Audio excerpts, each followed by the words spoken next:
Le match vous a déçu? Ah ouais, mais terriblement. Ouais, hein. On aurait dit un match de... Je sais plus comment elle s'appelle cette ligue-là Pas les conférences. Ouais, franchement, c'est franchement insupportable. Qu'est-ce Un peu d'intensité au début. J'ai trouvé que Newcastle, franchement, au milieu, dans l'impact, dans le combat, c'était très encourageant, mais offensivement, c'est trop faible. Et Laga à droite, il a fait des différences énormes, mais il ne s'est pas levé la tête, il ne s'est pas donné un ballon dans le bon timing. C'est ce que disait en fait. Franchement, deux fois en seconde période, il fait des différences énormes sur Cancelo, qui ne sait absolument pas défendre, qui est intéressant avec le ballon, mais sans le ballon, c'est une catastrophe. Oui, c'est Cancelo, quoi. Franchement, non, c'est faible techniquement. Le Barça, mais quelle déception, quoi. Quelle déception. Gamal s'est fait museler par un mec que je découvre haut, à gauche, Très bon, qui a été d'ailleurs. très bon. Le meilleur défensivement et le meilleur offensivement quasiment de Newcastle. Non, mais je suis d'accord avec Ludo, avec un peu plus de justesse technique. C'est dur. Hein. Le Barça, pas le Barça, mais Newcastle peut gagner 2-0 ou 3-0 aujourd'hui. Mais finalement, vous faites le même constat, mais vous tirez des Non, conclusions moi je pense qu'il y aura un match quand même. Non, mais il ne faut pas croire que le Barça. Il y aura un match. Faut pas croire que le Barça jouera comme ça au Camp Nou. En fait, ils vont changer. Enfin, des matchs comme ça, ratés à ce point, ça n'arrive pas. Même si ce Barça cette année. C'est quand même, ça alterne le chaud et le froid, mais ne croyez pas une seule seconde, parce que sur le match retour, ils vont jouer à ce niveau-là. Vous savez, moi, mon Ludo, je ne crois rien. Je vous écoute. Mais non, mais... Hugo Guillemet, le plus dur est fait pour le Barça. Je reste sur la dernière impression de Ludovic Abragnac. Moi, je vois le Barça se qualifier 3-0, 4-1, bien rangé. Ah oui, donc... Ouais, mais parce que ce soir, ils ont vraiment été méconnaissaient.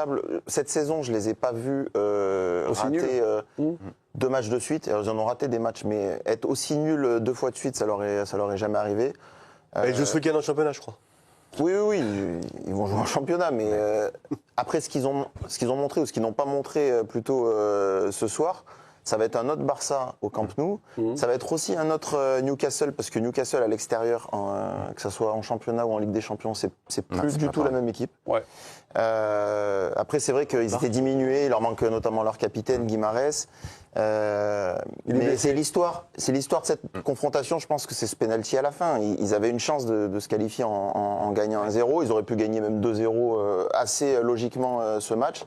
Ce 1 partout, c'est... Mais je trouve que là où tu te trompes, c'est que je trouve que le 1 partout, ça change rien, que ça soit... si. Mais non, il faut qu'ils gagnent au Camp Nou quand même, ça change quelque chose. Non, mais d'accord. On peut faire match nul. Non, mais simplement, dans la physionomie de la rencontre, si... Là, vous me dites que le Barça ne sera pas au même niveau. OK, sauf qu'offensivement, ils vont attaquer. Et s'il y a bien une équipe qui est capable de faire le dos rond, de piquer en transition, d'être peut-être un peu plus juste devant, c'est Newcastle. Quand on a vu, par exemple, Newcastle au Parc des Princes face au PSG, alors je veux bien qu'en ce moment, le PSG, on m'explique qu'ils sont en dessous de tout. Mais le FC Barcelone que j'ai vu ce soir, il est encore moins bon que le PSG actuel. Tu les as vus au Vélodrome aussi. Comment Au Vélodrome, tu les as vus? Non, mais d'accord. Mais si, je m'en souviens. Mais simplement, s'il y a bien une équipe qui est capable de faire le dos rond et de résister, Newcastle, oui. 86e minute, but de Barnes. Quel Catalan est-il à blâmer? Celui qui est sorti juste dans la foulée, Arroyo, mais... Qu'est-ce qui lui arrive? Des fausses crampes. Non. Il veut rentrer sur le terrain, il ressort, et puis après... Il faut arrêter le rugby de parler de foot. Hein. L'intensité, de l'impact, j'avais l'impression que la première intervention, c'est la cocotte, le bol pénétrant, tout ça. Non, quoi. j'ai pas dit ça. J'ai pas dit que Il fait un sport où on fait les changements à la 50e. J'ai pas dit que les mouches avaient changé d'âne non plus, et que Gabon était tombé sur le Pierrot. Pierrot, s'il nous regarde. Non, mais Arroyo, d'ailleurs, je pense que Flick est comme un dingue parce qu'il le sort dans la foulée, donc il est revenu en marchant. Et voilà. Enfin, Après, il faut savoir reconnaître une action quand elle est jouée de manière assez formidable, parce qu'ils ont manqué de justesse sur tout le match, Newcastle, mais sur le but, c'est très très bien joué. Yamal, il défend sur le... Il doit défendre là, non sur son... Poser la question, c'est y répondre, quoi. Oui. Ça vient pas de son côté. Ah si, le centre après, il arrive. Il arrive de son mais côté, ouais.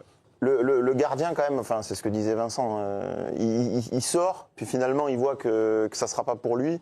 Après, il est sur des appuis un peu en reculant, donc... Non, mais là, c'est pas Garcia. Là, franchement... Là, c'est la qualité du centre. Enfin, franchement, il peut la sortir. Il a pris son menton. et puis finalement... quand même. Finalement, Un bon gardien la sort, non? La frappe, elle vient à 2 à l'heure. Moi, je te parle d'abord de son mouvement sur le centre. Ouais. Et ensuite, évidemment, il est mal placé pour... Non, mais si on prend la chaîne des responsabilités, Araujo, il est capitaine du FC Barcelone. Il revient en marchant dans un match de Ligue des Champions où le Barça se fait rouler dessus toute la seconde période à St. James Park. S'il y a un moment où tu dois montrer de l'intensité parce que tu es le capitaine du FC Barcelone, c'est sur des détails comme ça. Moi, je suis affligé du comportement de l'Uruguayen sur cette séquence. Lewandowski, Rafinha, Yamal, qui vous a le plus déçu ce soir? Tous les jours. Rafinha. Rafinha était vraiment. Mais Rafinha, Rafinha Il a donné quelques points. Rafinha, en 2025, il est meilleur que Yamal, pour moi, sur la saison. Il est plus régulier, il fait plus de décisions, etc. Plus de stats. Mais là, on le voit pas. On le voit pas. Parce que là, il a rendu un nombre de ballons, même s'il donne un bon ballon à Lewandowski qui aurait pu sauver son match, donne mais deux bons ballons. Si tu regardes les stats de perte de balle, les contrôles ratés, les mauvais choix, et encore une fois, l'état d'esprit, parce que les trois de devant, on ne peut pas dire qu'ils aient forcé la machine ce soir. Lewandowski, Ouais.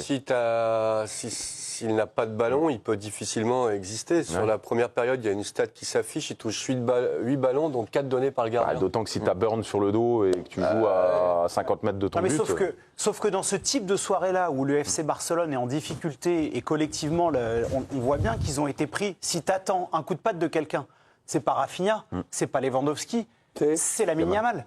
Et tout à l'heure, quand on... Un dribble tenté, 0 réussi. Mais non, mais ça, c'est pas possible. Et on va pas me dire que le penalty sauve sa rencontre. Dans ce type de match où son équipe est autant en difficulté, c'est à lui d'inventer des choses, de créer. Quand il a eu des face-à-face à gérer, et je ne remets pas en cause la qualité de Lewis Hall, qui est un très bon joueur au demeurant, mais il doit faire beaucoup plus. Il a été bon, Hall. Non, mais Il s'est jamais jeté.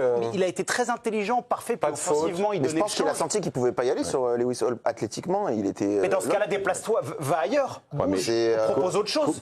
Collectivement, ça a été tellement un naufrage ce soir que les ressorties de balles, il n'y a pas un ballon qui lui est arrivé dans de bonnes conditions. Alors tu as raison, peut-être qu'il peut à un moment donné dézoner, aller chercher le ballon comme un numéro 10 ou même parfois comme un 8 Quand t'as la pour essayer qualité que t'es le meilleur, tu de dois faire des pouvoir le choses. faire. Et au milieu aussi, les 3 poids plumes ont mangé aussi. Ouais, Ce qui est marrant, c'est que la stat, ça fait un but, 2 tirs, un tir cadré.